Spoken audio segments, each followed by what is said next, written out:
ہم آپ سے گزارش کرتے ہیں کہ اس چینل کو آپ ضرور سبسکرائب کریں اور اپنے فرینڈز کے ساتھ ان ویڈیوز کو ضرور شیئر کریں تاکہ اہل بیت کا پیغام محترم سب سے پہلی چیز کون سی ہے جو امام تک پہنچنے میں روکتی ہے؟ چند رائز آپ کی خدمت میں والدمان سے دعا. عزیزان محترم، پہلی چیز انسان خود رکاوٹ ہے. انسان خود رکاوٹ ہے. سب سے مشکل اس کی اپنی ذات ہے.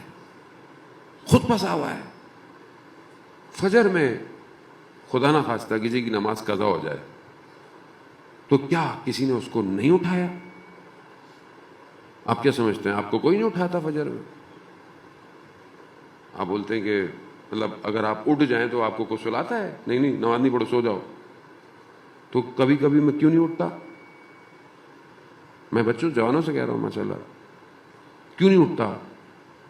خود نہیں، خود رکاوٹ ہوں. کیوں؟ کیونکہ میری روح بھاری ہو گئی ہے. روح کیسے بھاری ہوتی ہے؟ جب آپ اسے برڈن ڈالتے ہیں. جب انسان رات کو دیر سے سوئے تو کیا امید رکھے گا صبح اٹھے گا؟ پہلی بات. دوسری بات، رات کو آپ زیادہ کھانا کھائیں، پرخوری کریں، زیادہ کھائیں، وہ بھی صبح آپ کو نہیں اٹھنے دے گی. تیسری چیز، اگر خدا نہ خواستہ انسان سے گناہ ہو جائے تو گناہ اس کو اٹھنے نہیں دیتا. ایک شہید اپنے وصیت نامے میں لکھتا ہے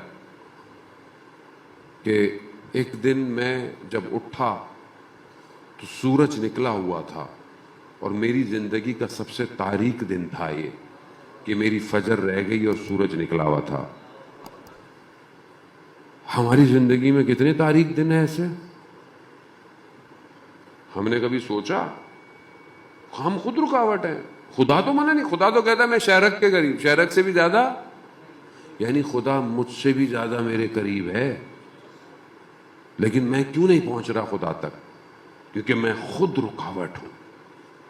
میں خود پھنسا ہوا ہوں. میری خواہشات، میری آرزوئیں، میری مشکلات، میری لذتیں، یہ سب رکاوٹ ہیں. میں ان سے دور ہی نہیں ہو پا رہا، اپنے آپ کو دور ہی نہیں کرتا اپنے آپ کو.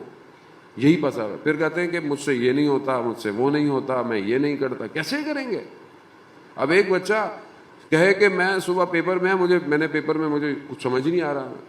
تو بیٹا آپ نے پڑھا تھا، محنت کی تھی. جیسے ہمیں لوگ کہتے ہیں مولانا صاحب کوئی دعا دے دیں امتحانوں میں پاس ہو جائے، تو بھائی دعا کے ساتھ ساتھ دوا کی بھی ضرورت ہے.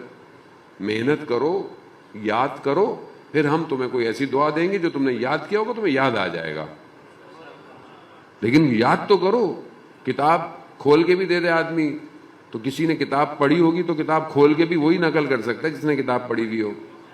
جس نے کبھی کتاب کھولی ہی نہیں زندگی میں، اس کو آپ کتاب بھی دے دیں تو پاس نہیں ہوگا وہ.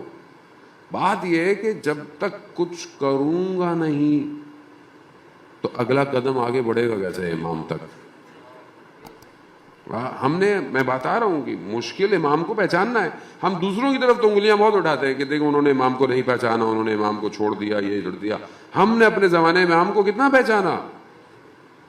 ہم نے کتنا اپنے آپ کو اپنی ذات سے باہر نکالا اور امام کی طرف بڑھے ہیں.